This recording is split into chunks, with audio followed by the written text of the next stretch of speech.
number of speakers this evening, and I know it's hot out there, and I appreciate everybody standing around, and we're going to get through this just as rapidly as we can. But we have a lot of folks that want to speak to you this evening, and I think you'll really want to hear what this next gentleman has to say. He's a fellow compatriot, not on the same radio station, not a competitive radio station, but we don't really consider ourselves competitors because we're of the same ilk. He is on 660 AM, the Christian Talk station. Will you welcome, please, Dr. Tony B.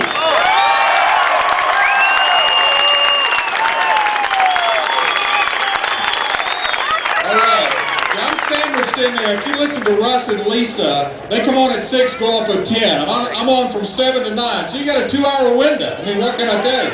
Christian Talk 660, right in there in the middle. All right, listen, I just want to gauge the crowd. I think it's important to know who you're talking to.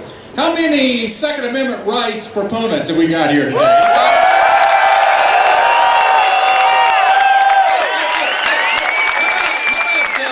How about states' rights? You got any states' rights? Problem with illegal immigration? Anybody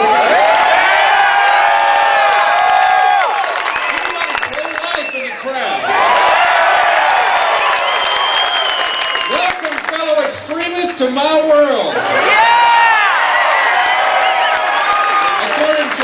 According to Homeland Security, that puts us on the watch list. We need to give them something to see tonight.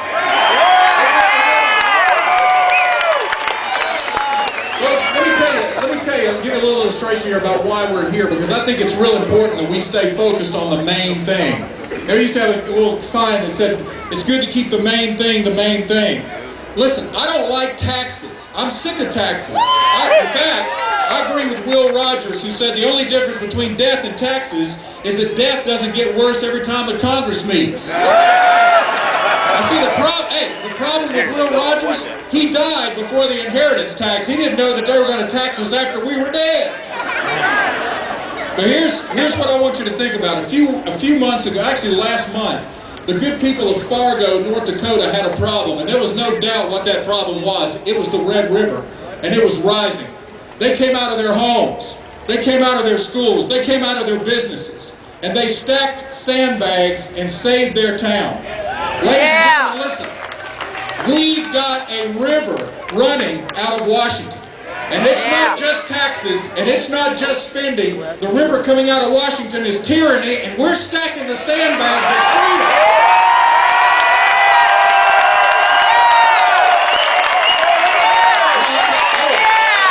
See people say the real problem is spending. Stop spending our money. I see that sign. I agree. You know, Washington gives drunken sailors a bad name. That's why I won't say that they're spending like drunken sailors. But here's the thing that we need to realize, ladies and gentlemen. The real issue is freedom. It's liberty. Because that's what taxes and that's what spending does. Every time the government raises your taxes, it's taking your freedom. Freedom! That's what it's about. Freedom! Freedom! Freedom! Freedom! Freedom!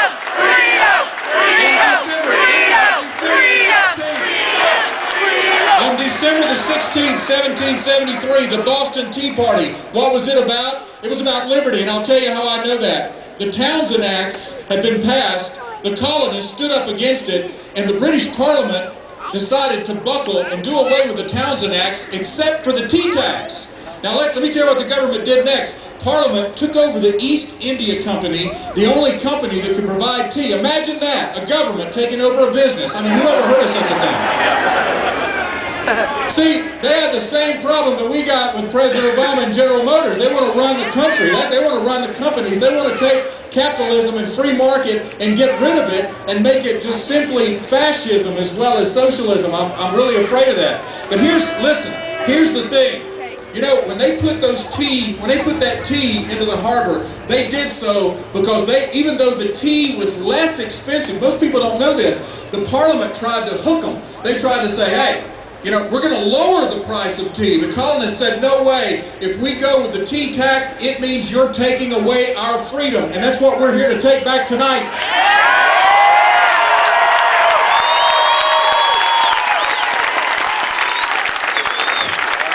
You know, I've been thinking about lately the price of liberty.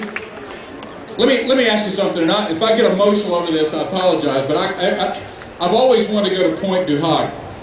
I've been to Arlington National Cemetery, and if you want to know the price of freedom, amen, you can see it in row after row of white crosses. Amen. That's the price of freedom. That's right. Yeah. Our founding fathers, they pledged in the Declaration of Independence their lives, their fortunes, and their sacred honor. And you know what's amazing about that? They sacrificed their lives. They sacrificed their fortunes. But their sacred honor lives on today, and every one of you that came out here tonight for all of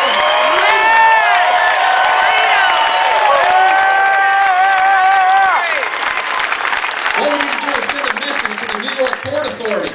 The New York Port Authority changed the name of the new World Trade Center business to One World Trade Center. It was known as the Freedom Tower.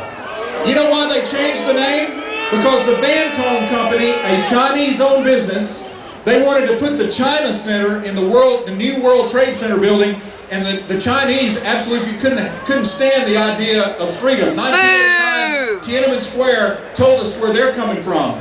So you know what the price of freedom was to the New York Port Authority? $80 a square foot. My freedom is not for sale.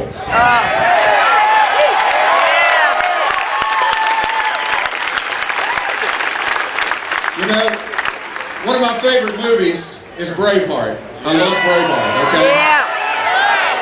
And I love the moment where William Wallace, the character of William Wallace, has just defeated the British, and he goes back to the nobles, the ruling class. And here's what he said to them. That's the difference between us. You think the people of this country exist to provide you with position. I think your position exists to provide these people with freedom. Yeah. And I know to make sure that they have it. When we get through tonight, when we leave here tonight, we need to make sure that freedom is what we ask for and demand from our government officials. Folks, let me just wrap up because I'm probably taking too much time already. But I want to talk about what Paul said to the church at Galatia. Galatians chapter 5. It is for freedom that Christ has set us free. So do not allow yourselves to come under bondage again. But there was something else that was also said by the Apostle Paul just a few verses later in verse 13. He said, do not allow your freedom to become an excuse for your bad behavior. You know what? We have the Statue of Liberty on the East Coast. We need to put up a statue of responsibility on the West Coast. Because if our freedom is going to endure, we're going to have to take responsibility to take our freedom back. Yeah.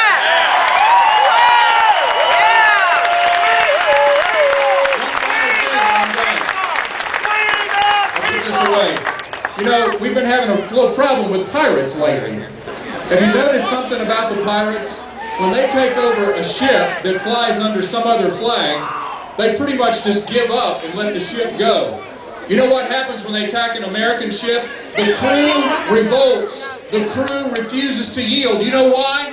Because in the heart of every American is the desire and the knowledge that we were born for freedom.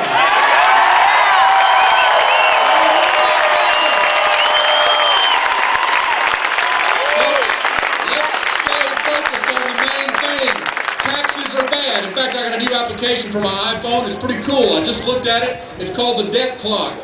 And it just told me, it'll tell you at any moment how much you owe in the federal deficit or federal debt. And by the way, congratulations, ladies and gentlemen, as of about 10 minutes ago, you owe $36,262. Yeah. Listen, don't let this current ruling culture take away our freedom. God bless you, and God bless you.